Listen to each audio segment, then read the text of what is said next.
Hello everybody, this is CJ Wiley with more adventures on the road.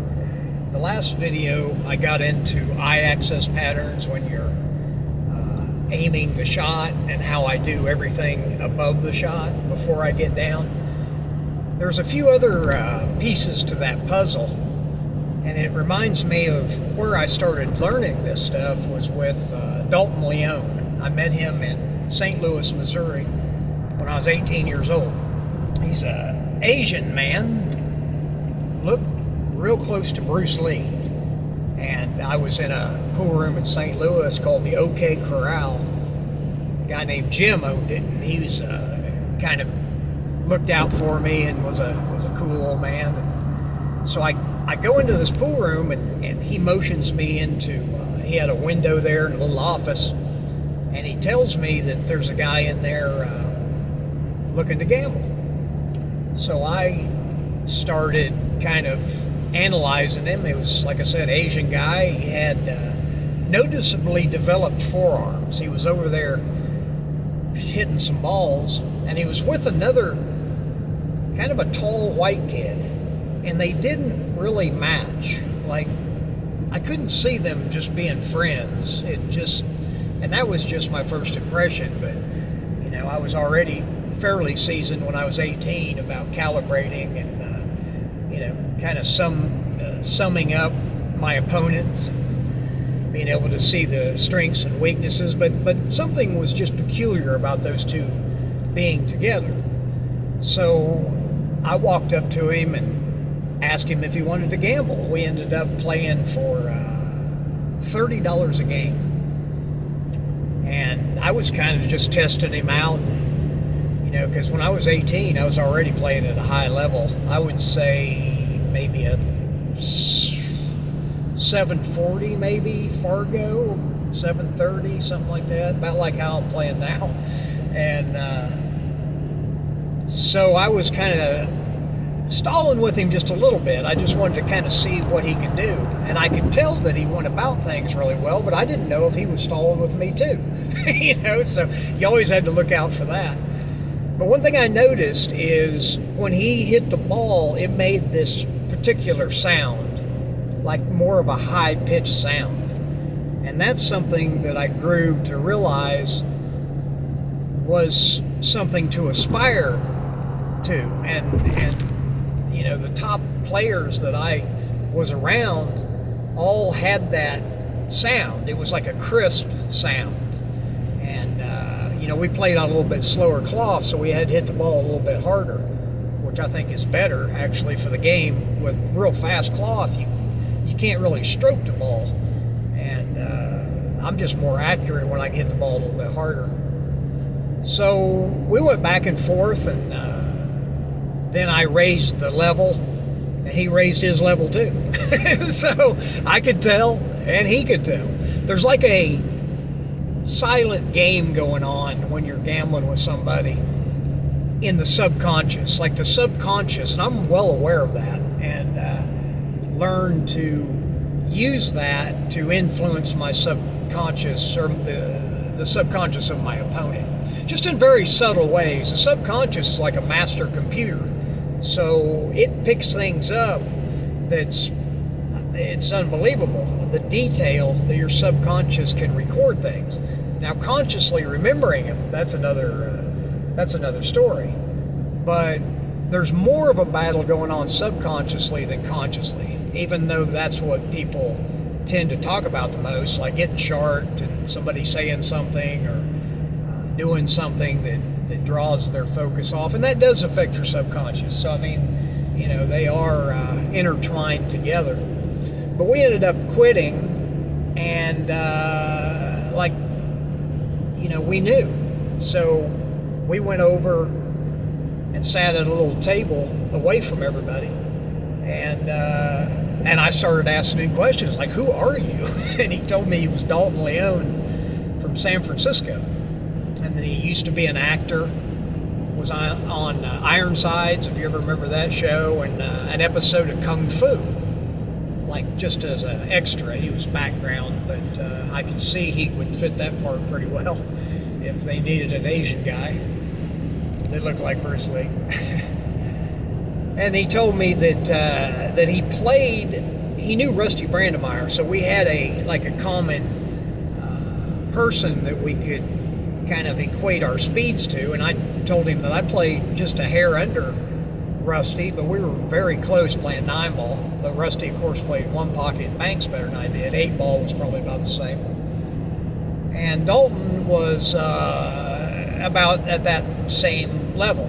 I don't think Rusty would give him any weight. Maybe the call 8 playing 9-ball, because he had been down in Houston where Rusty was, and St. Louis and Buddy Hall, and a lot of players used to hang around Houston. There was a lot of oil money and some big gamblers down there that would back players and keep the economy flowing in the pool world. So we ended up agreeing to team up and go on a road trip together. So we went up to Minnesota and had a lot of adventures up there. I've told the stories about that. I just wanted to bring out one aspect of it, and that was Dalton introduced me to a book called Zen and the Art of Archery. And that book is more of a mental, I think it's one of the best mental books you could read for pool, because it teaches you how to become the cue ball, to become the object ball, the table, to really absorb into what you're doing. So the outcome, ideally, is instead of you playing the game starts to play through you. And that is the system that I developed that all relies on a strong foundation. That's how come I'm very adamant that you have to have the same starting place. Just like driving this truck. If I sit directly behind the steering wheel and put my hands on it, if I turn 1 inch to the left, it's going to be a predictable angle. If I go 1 inch to the right, it's also going to be predictable, and it's going to be the same. If you ever get in a car and it turns more one way than the other, it would mess you up. They've got a thing called a backward bicycle that you get on, and when you turn left, the bicycle turns right.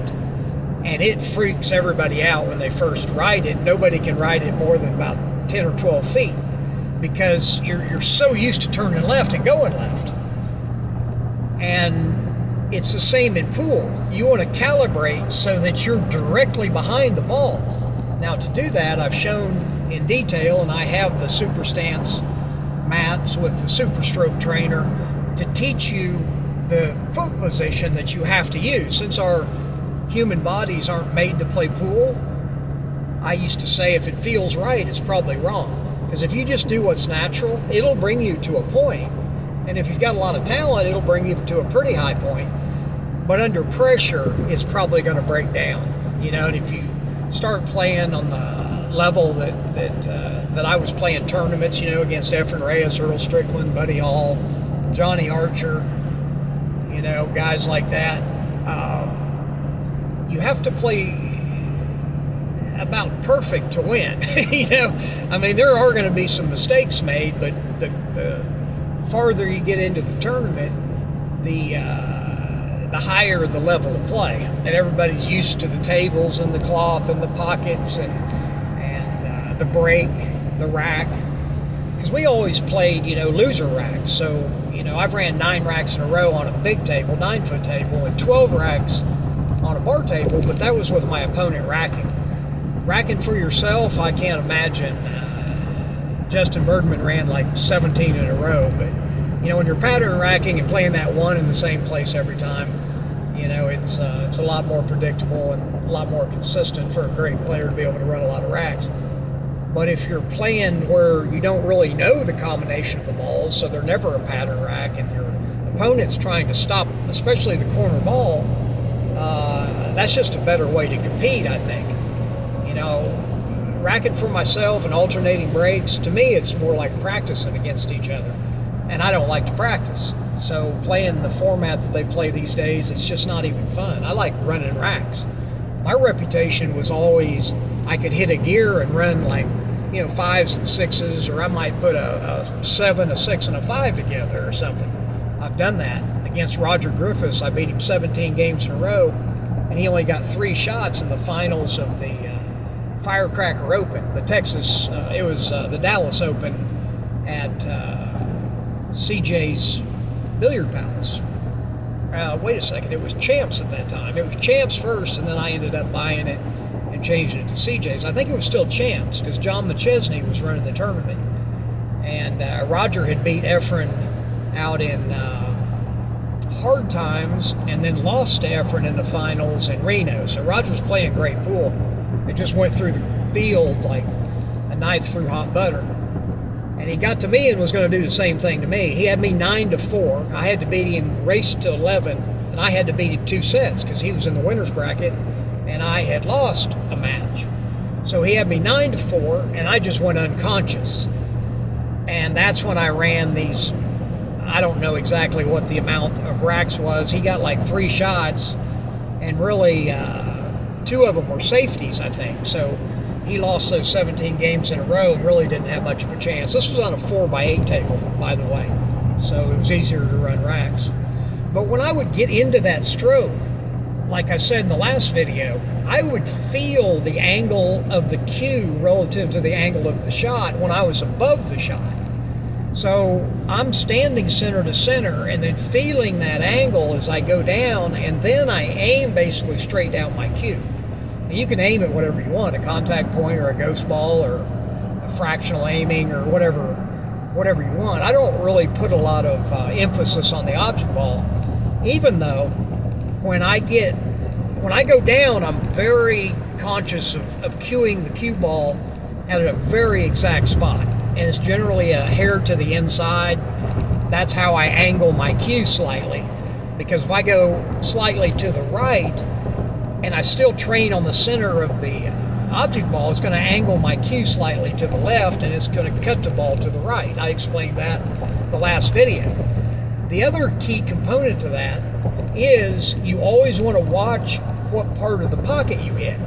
I always calibrate to the center, and if I need to cheat the pocket, which would be to overcut it or undercut it slightly on purpose, then I have the reference to do it, because I'm going to calibrate my angle to hit the center of the pocket every time. So if I just angled it a little bit more, I would hit the overcut side. If I angled it a little bit less, I'd hit the undercut side. Now, I don't really mess with the angle as much as I'm going to cue the cue ball. Like if I need to cut it a little bit more, I'll cue it slightly more to the inside. And as long as that angle is still trained towards the center of the object ball, it's going to cut the ball more. So I can constantly calibrate my shot making as I play.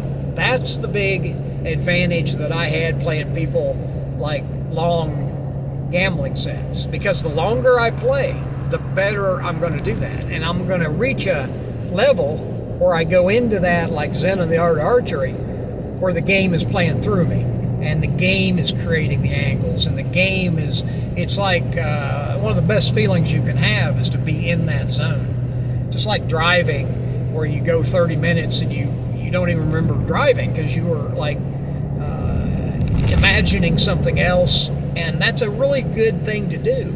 You know, driving is another thing that I would practice pool, because I would drive long hours. All the road players did.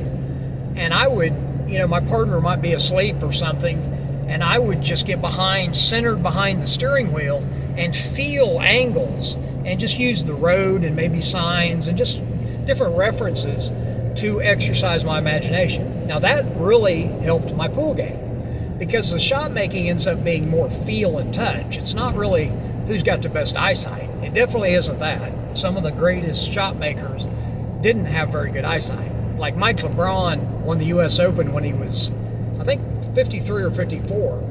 And he was an incredible shot maker.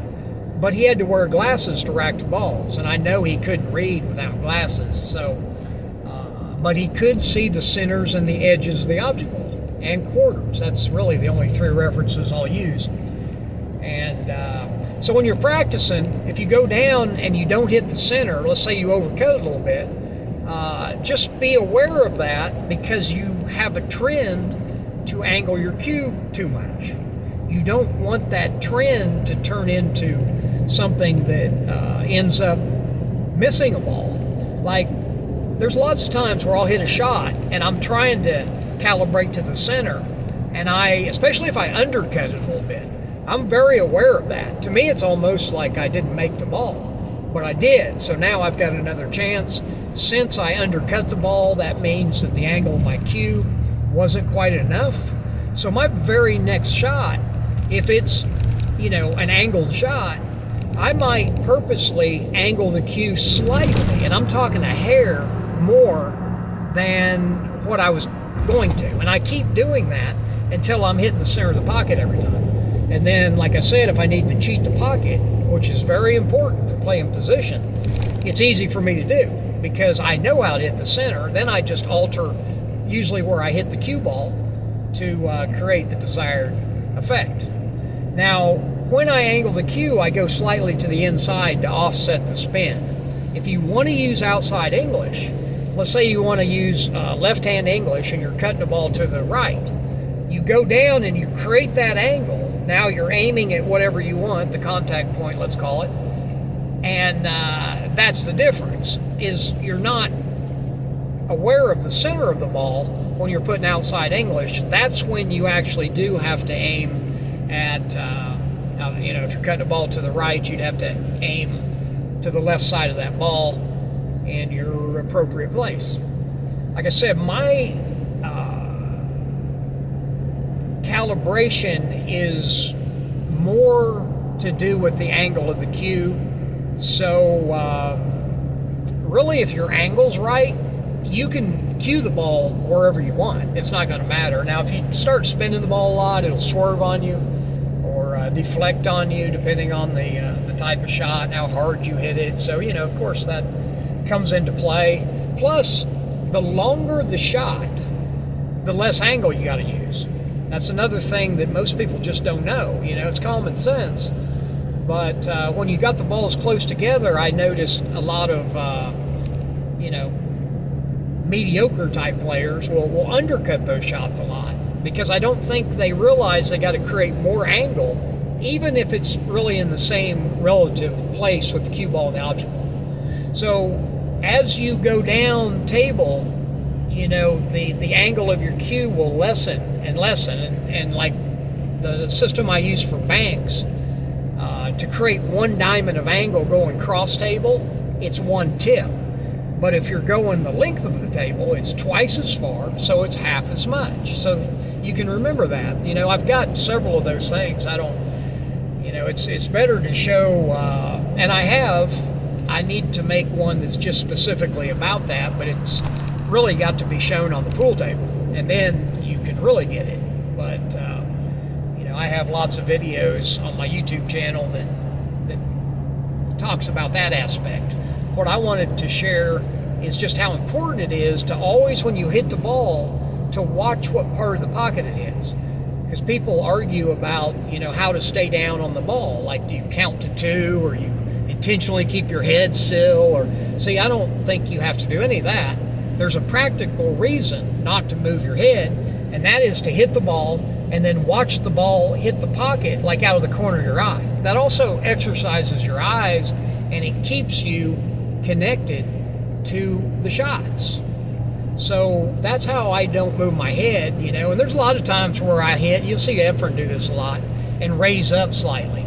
That really doesn't matter very much. What matters is when you see somebody hit the ball and then jump, because that will throw off the shot, and it really just shows that they don't have confidence.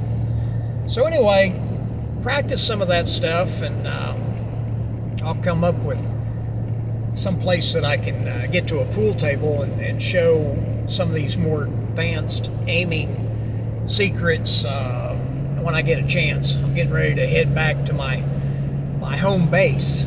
I've been gone for over 7 weeks. So anyway, if you want to learn more about my techniques, systems, and fundamentals, cjwiley.com is where my private website is, or my YouTube channel. If you'll like, share, and if you're on Facebook, I appreciate sharing my stuff with your friends, and not your opponents, though. You don't want your opponents playing any better.